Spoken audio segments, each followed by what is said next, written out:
Good afternoon, mathletes. All year we're going to be doing word problems, many challenging and interesting and fun word problems. And what I'd like to do today is I'd like to show you a very special tool that we call the key to help you learn how to do math word problems. So I'm going to put up a problem on the board, and I don't want you to try to solve it today. It's a very challenging problem, but we're going to come back later in the year and you'll do the problem. But for today, I'd like you to be like detectives and help me investigate the problem and just think about, and we're going to ask some questions and talk about the problem, okay? So let me put the problem up.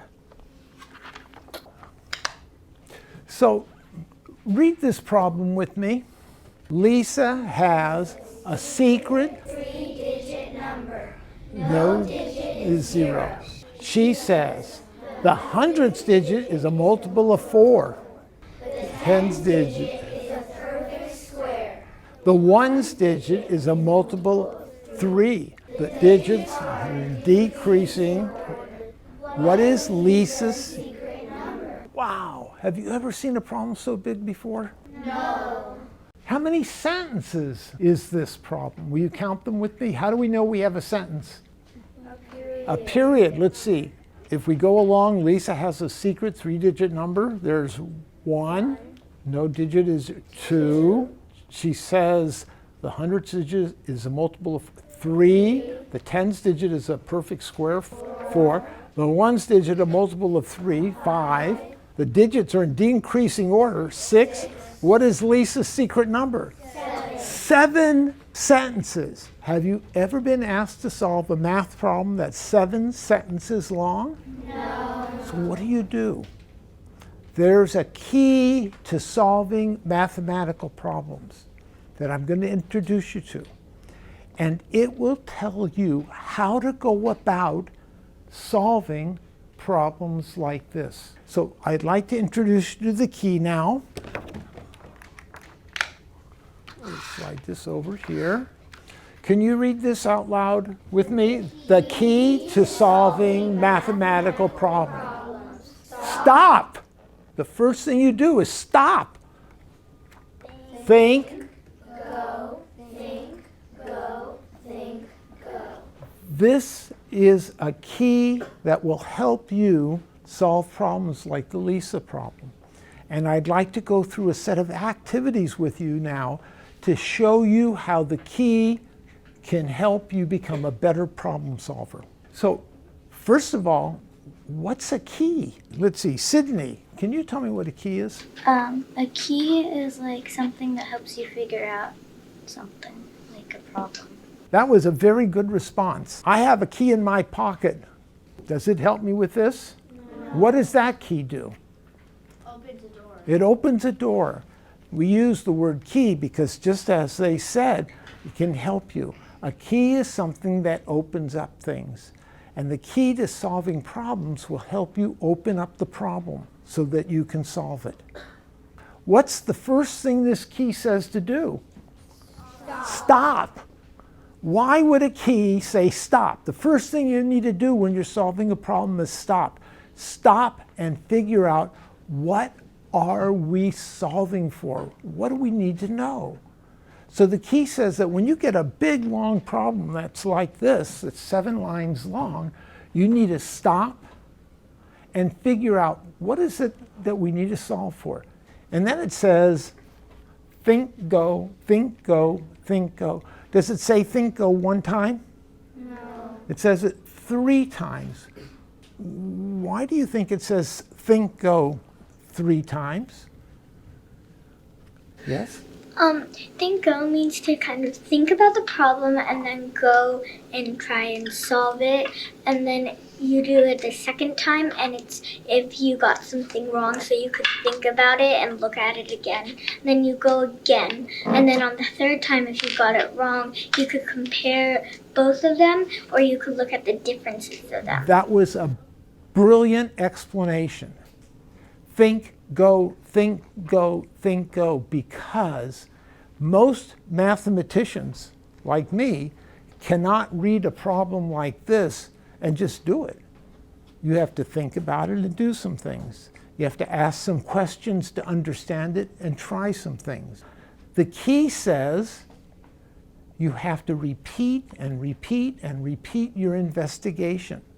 You can't just do it once and know the answer. So what about the dots? It says think.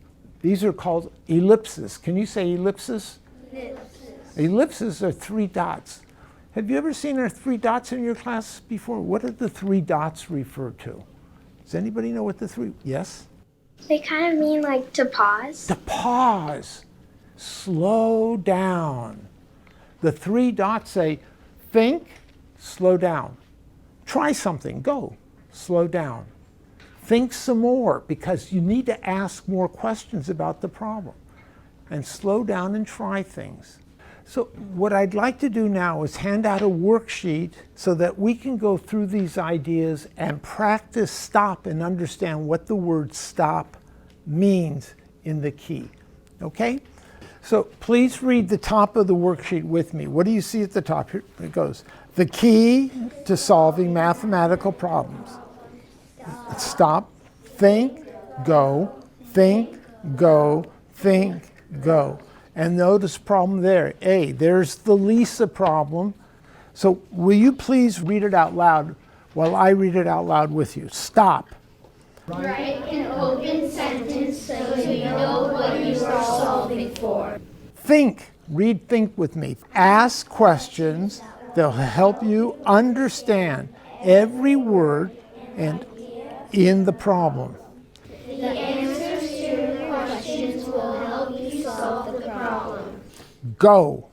Try things. Translate words into numbers. Experiment. And then the ellipses, pause. Slow down and then move on. So I would now like to do, let's practice stop. And I'll put the problem up so that we can discuss it together. So here is an example of open sentences for Lisa. So let's practice stop. Please read the instructions out loud while I read them with you. A, B, C, D, and E are all examples of open sentences for problem A. Open sentences. What's an open sentence? So we're going to talk about that now. Read these with me, please. Lisa's Secret number is blank, and Lisa's 3-digit number is blank. These are open sentences because there's a blank. What goes in the blank? The answer to your question. And the reason for having a description is to help you know what you're solving for. They're both open sentences, but how are they different? Because it says secret, and then it says 3-digit, and if it didn't say 3-digit on secret, then nobody would know it was a 3-digit one. Is one more descriptive than the other? Yeah.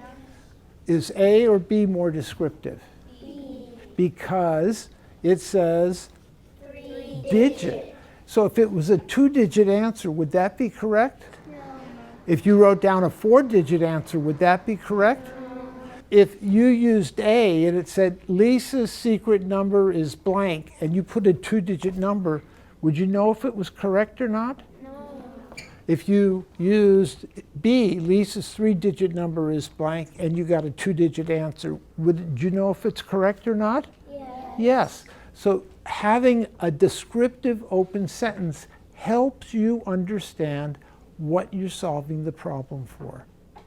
So in the key, the first thing you're to do is stop and write an open sentence so you know what you're solving for.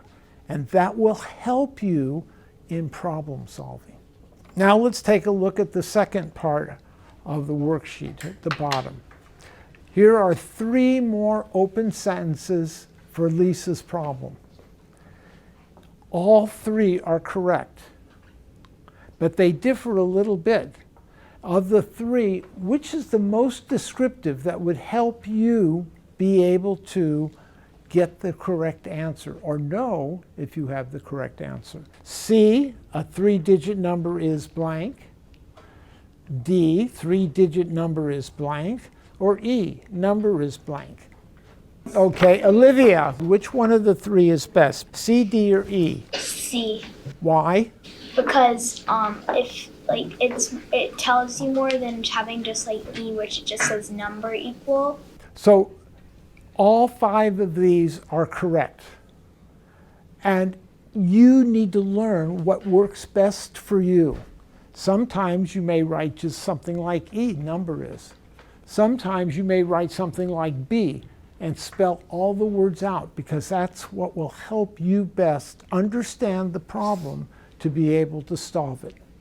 The key says for you to stop before you do anything else and write an open sentence so you know what it is that you're trying to find when you do the work of thinking and trying things and asking questions and trying things and going back with different answers and checking them to be sure that you have solved the problem to the best of your ability.